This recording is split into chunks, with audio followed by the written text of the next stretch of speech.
The executioner's blade gleamed in the morning sun, but it was not meant for her not yet. You're standing on the blood-soaked steps of one of the ancient world's most sacred temples, watching as soldiers drag a young woman from the marble altar where she's clutched the goddess's statue, begging for the divine protection that should be absolute. Her royal robes trail through pooling water and scattered offerings. She's barely 20 years old. She once commanded armies. She once made Julius Caesar himself fight for his life in the streets of Alexandria. And now her own sister has sent men to murder her here, in the one place where murder should be impossible, a violation so profound that witnesses will whisper about it in horror for generations. But what haunts you most isn't the violence, it's the silence that will follow. The way Egypt itself will conspire to forget she ever existed. Before we descend deeper into this tragedy, I'm genuinely curious, where in the world are you watching from? It amazes me how a story buried for 2,000 years can reach every corner of the globe today. The woman being dragged to her death is Arsinoe IV, and history tried to erase her so thoroughly that for centuries, most people never knew Cleopatra had a sister who nearly changed everything. While Cleopatra's name echoes through millennia, Arsinoe's was meant to vanish like smoke, scrubbed from monuments, omitted from royal lists, reduced to whispers.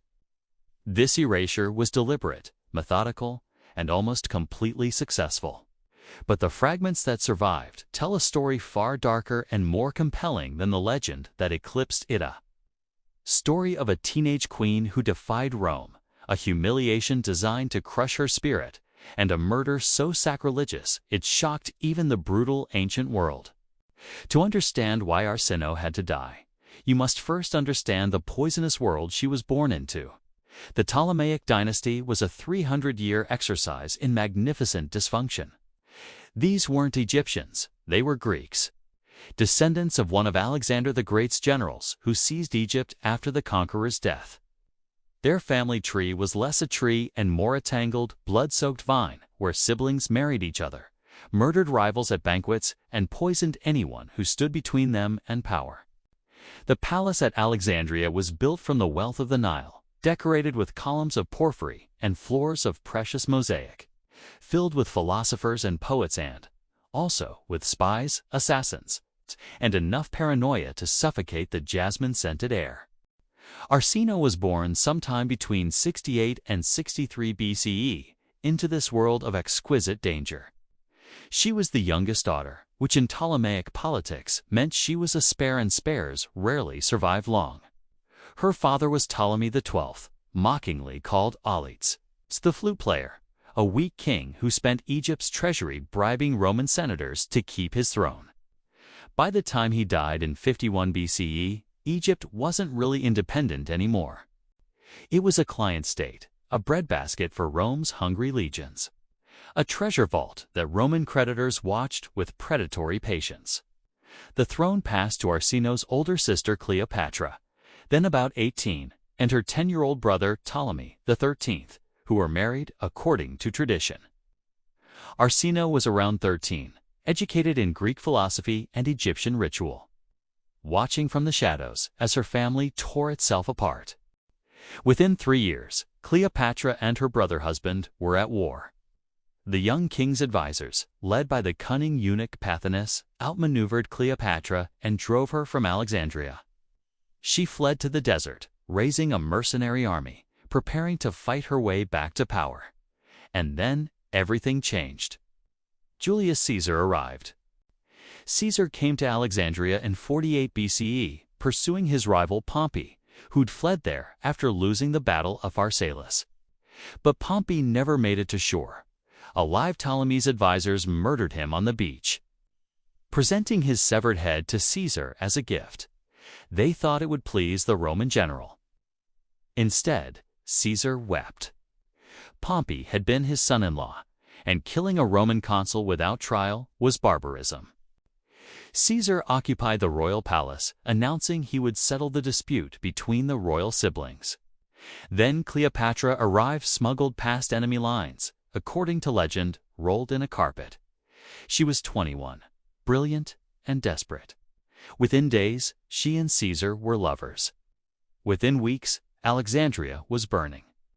The Egyptians saw what everyone else saw: their queen in bed with a Roman conqueror, their palace occupied by foreign legions, their sovereignty dissolving before their eyes. The city erupted, and in that chaos, Arsinoe saw her moment. She was not yet 20 years old when she escaped the palace. Historians don't record exactly how, perhaps through a servant's passage, perhaps disguised among the refugees fleeing the fighting. What matters is that she reached the Egyptian army gathering outside the city, and when she did, they proclaimed her queen. Not a figurehead, not a puppet. Arsinoe IV, sovereign of Egypt, coroller with her brother Ptolemy XIII, but the real driving force behind the resistance. And advising her was her tutor, the eunuch Ganymede, a man of fierce intelligence and fiercer ambition. What followed was the Alexandrian War, and it was a nightmare for Caesar. This wasn't supposed to happen. Caesar had conquered Gaul, crushed Pompey's legions, crossed the Rubicon, and seized Rome itself. He was the most formidable military commander alive, and here he was, trapped in a palace by the Mediterranean, besieged by an army led by a teenage girl. Arsinoe's forces cut off the Romans' water supply. They fought them street by street through Alexandria's labyrinthine quarters. They very nearly killed Caesar himself. He was forced to swim to safety at one point, abandoning his purple general's cloak in the water. In desperation, Caesar ordered the burning of the Egyptian fleet in the harbor to keep it from falling into Arsinoe's hands. The fire spread. The flames consumed warehouses along the waterfront, and among them were irreplaceable scrolls and manuscripts from the Great Library of Alexandria, one of history's most catastrophic losses, a side effect of Arsinoe's defiance. For months, she held Julius Caesar pinned down. She gave orders that forced the greatest general of the age to fight for his life. Ancient historians, writing decades later, when her memory was already being erased, still couldn't quite hide their amazement.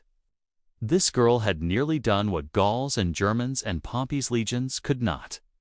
But Ptolemaic courts were built on betrayal, and the alliance between Arsinoe and Ganymede eventually fractured. Her own commanders grew tired of the eunuch's overbearing control.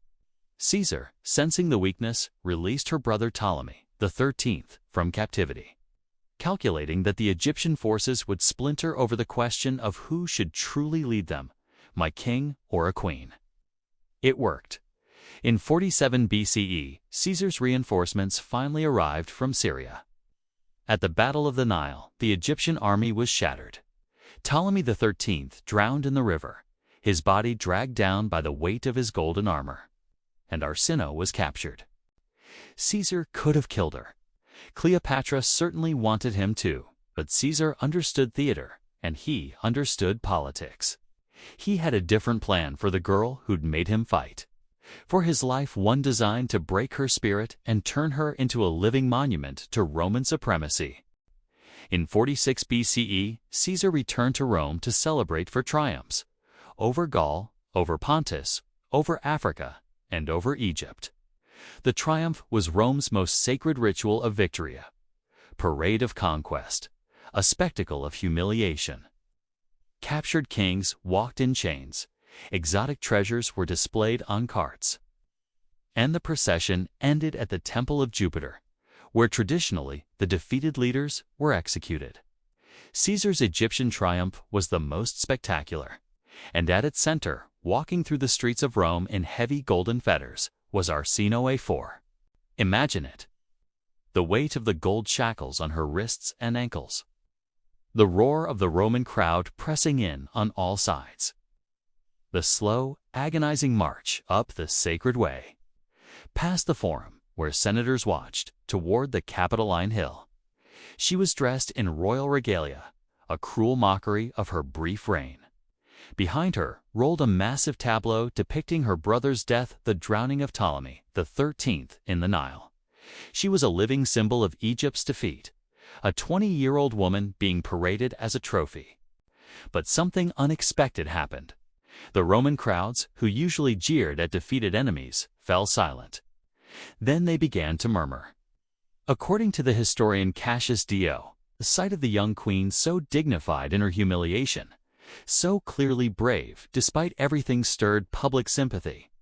Roman citizens, hardened by decades of civil war and conquest, began calling for mercy. They demanded that Caesar spare her life. Caesar, ever attuned to public opinion, relented. Ganymede was executed. But Arsinoe was granted her life, if you could call it that. She was exiled to the Temple of Artemis at Ephesus, one of the 7 wonders of the ancient world, a place where she would live under divine protection and political house arrest. She became a priestess, a living ghost, a queen without a kingdom, confined to a sanctuary where she couldn't raise armies or threaten Cleopatra's throne. For 5 years, Arsinoe lived in that golden cage. She watched as the world outside the temple walls descended into chaos. Julius Caesar was assassinated in 44 BCE. Rome erupted into civil war again. Cleopatra, ever the survivor, swiftly allied herself with one of the new power brokers, Mark Antony. And in 41 BCE, Cleopatra met Antony in Ephesus itself, arriving on a golden barge in a display of legendary extravagance designed to seduce and impress. But amidst the feasting and political negotiations, Cleopatra made her final, ruthless demand.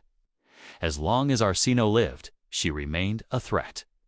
Rumors persisted in Egypt, and beyond that, the younger sister would make a better queen, a purer Ptolemy, one uncorrupted by Roman alliance. Cleopatra needed her dead.